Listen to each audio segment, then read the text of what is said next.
Hello everyone, Anita here and welcome to another video. We do not have an intro today, guys. I don't know what it is. I'm just into simplicity lately. Don't get used to it, it's probably just a phase. But today we have another Sketchbook Diaries, guys. I don't know what it is about summer. I feel like it's probably the summer that makes me value simplicity so much, and I'm sketchbooking a lot. This video is also sort of kind of sponsored, but also kind of not, but by banggood.com. As you guys remember, a couple of videos ago I made that layered Totoro piece. That one has been also sort of kind of sponsored by banggood.com, and I must have done something good because they've contacted me again. And pretty much what happens is that they are like, oh, do you want to get some of our items to make a video? I'm like, okay. And they're like, okay, then choose some and I'm gonna send them to you. I'm like, okay. And then I might just make a video. So I don't get any profits or whatever percentage from the sales or anything like that, but there are links in the description if you guys are interested in purchasing any of those items. And just maybe we will do something nice again and they will contact me again. I'm having a lot of fun choosing items to review because I feel like I'm always picking different items than what you would expect of me. Like in this case, as you can see, I am gushing kind of in the background over this amazing little notebook. Doesn't it look like from an Indiana Jones movie? I mean, this is something that just comes out of mystic archaeological dig about, you know, mysticism in the world. I am so obsessed with these kind of items. I really like that vintage look. So that was the first thing I picked, that little sketchbook. This also kind of goes towards my... I guess I'm trying to figure out what I like about sketchbooking. I've noticed already that I really like smaller sketchbooks rather than big ones. So this one is a nice, like a little bit A6, smaller than A6 kind of a size. And it's really thick, lots of pages and craft paper. I wanted to see how I would do with that one. So I also ordered a bunch of inking stuff. I think a Banggood for me, banggood.com is I just order inking stuff from them. It's exactly the same case as with the Totoro. So in this case I've picked this set of 3 calligraphy pens. This one that I'm trying out right now has a kind of a similar nib to like a Copic marker. The Copic Chow, for example, so it's like this thicker, it's not exactly a brush nib, it has a little bit of a give, but it's definitely foam. And there are 3 different, as you can see here, I'm kind of showing you, there is a little sign, little letter that makes them different, a little, you know, sign. So there is a thicker one, which is this one here. And I'm showing you the lines because they are calligraphy pens, so I was trying if I could get different weights of line out of them, just to see if that's actually possible, because that's what you want when you do calligraphy. And imagine my surprise, you actually can, even with these kind of like bullet nibs. I have 2 of them, as you can see. This is the thinner one, and they do have a little bit of a give. I don't know how I feel about them, not because I don't like the pens, but because I have never actually used calligraphy, especially brush pens. I think there should be a whole separate video about me using brush pens because I've tried many times and I keep failing. Okay. That's just, yeah, there's something about brush pens that I just can't wrap my head around. Okay, I can use a brush, alright, just not a brush pen. So here I'm doing a very important test in my little DIY Arches sketchbook. Are they waterproof? And the answer is no, they are not. It kind of seems to me like the brush nib one is a little bit more waterproof than the other ones, but they definitely leak. I mean, nowhere on the website it said that they are waterproof. It's just a little test for myself to see how far I can push them. Now the next pen is actually something that I was so in love when I saw it. It's this vintage looking fountain pen, and I remember having one of those when I was a kid, and I hated it with a passion because every single other kid in my class had those exposed nibs, and this one was a hidden nib, and I thought I was being cheated out of a nib. I was very young, don't judge me. But over the time, I actually started appreciating them more. They have such a nice, sleek look. I really like them. I just really like them. And surprisingly, in Poland, we actually call them Chinese fountain pens. They're actually called Chinese, which is really, really cool because these also came from China. So I tried showing you how I was like filling it because it has that little filling mechanism, but I was failing, and I actually had to look up a video afterwards to learn how to fill them. I don't know, I was able to fill them perfectly fine when I was a kid. Yeah, so this is a very thin pen, and I actually loved it probably the most out of every single thing I've ordered. Yeah, you'll see me using it a lot. So these were, last time I've ordered calligraphy brushes that were refillable, like water brushes, but in different form. And this is another play on that. As you can see, I already filled one of them with a brown ink. It's just a Winsor & Newton ink. I wanted to try a different color.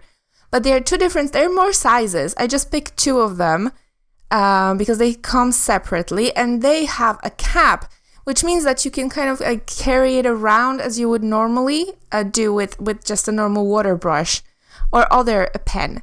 Now here I am trying to show you how to fill it because what you have to do, it's kind of like you have fountain pens with the same mechanism. However, because of the angle and me trying to show you everything, I wasn't able to submerge the nib low enough. So I was kind of really struggling with filling it. It's not the pen's fault. I actually managed to fill it just fine, but I had to do it off camera and kind of, submerge the nib lower because it just went further. I wasn't able to show you guys how it looked like when I was filling it in and fill it in, basically. Also, that little ink bottle is also from Banggood.com. I've used it last time. I'm still using that ink. It's actually pretty good. It's not waterproof at all, so it's just for sketching, but, it's a very well-loved bottle.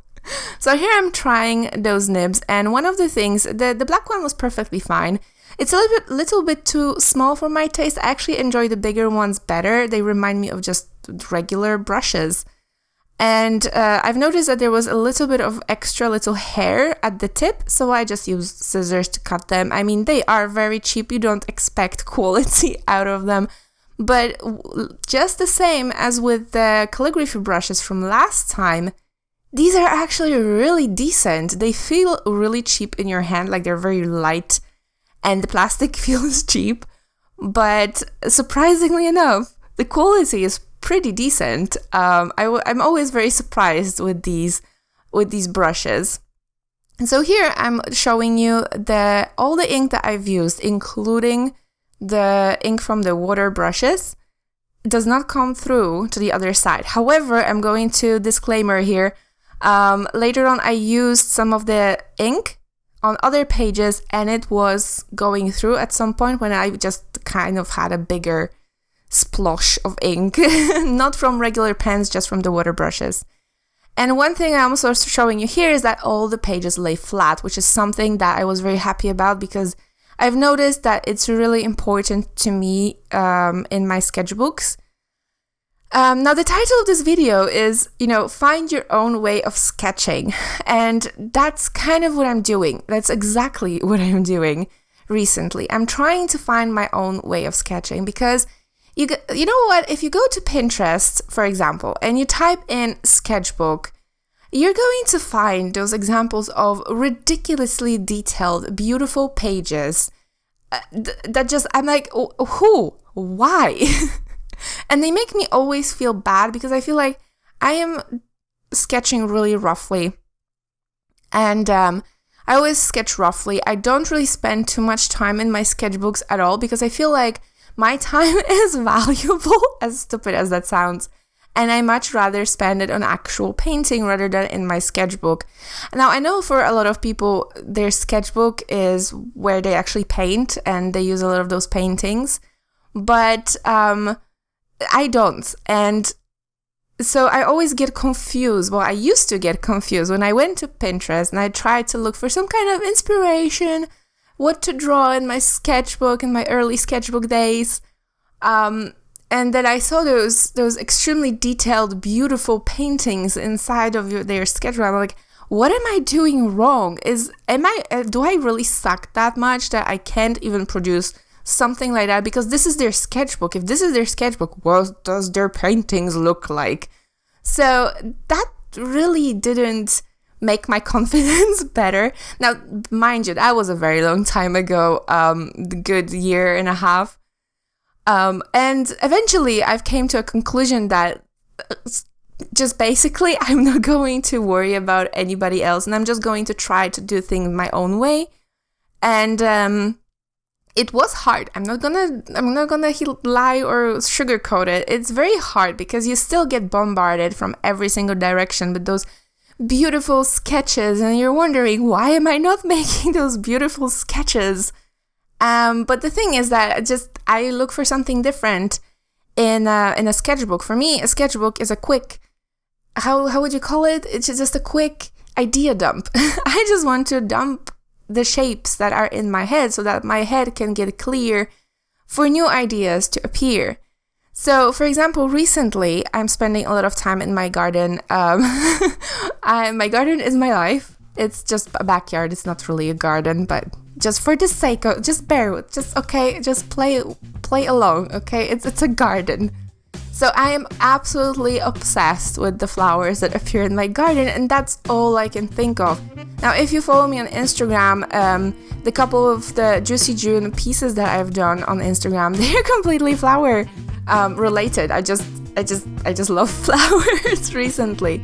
And so I've been looking for a way to just kind of, I didn't know if I wanted to make paintings of them. I didn't feel like, just painting a flower, it's not enough for me. So I figured that it might be a fun idea to just have a little sketchbook that would be just for making little illustrated notes about the flowers that I find in my backyard. Because, for example, I've recently found these little blue flowers in my meadow mix that I have in one of my pots. And I've never seen a flower like that. It was beautifully blue. And I was just obsessed. I didn't know what it was because it was a mix, of course. And eventually I found this app that I've downloaded. I don't remember how it's called, but it basically allows you to take a picture of the plant and then it tells you what kind of plant it is. So I've learned that those little blue flowers are called flax. So just basically, I know what flax is, of course, but I didn't know that it has had such beautiful blue flowers. And the thing about any flowers really, is that I will take pictures of pretty things that I will see, and then they're just kind of stashed on my phone, and I really almost never come back to them. But here in this sketchbook, I can go back and I can really think about the flowers. I can really think about the shape. I can kind of practice how the petals are built, how the colors are. I can make little notes about how beautiful, like this one is called Sweet Allison. It's also one of the flowers from my meadow mix, and it smells so good, guys. I've seen this flower before. I never knew how it's called.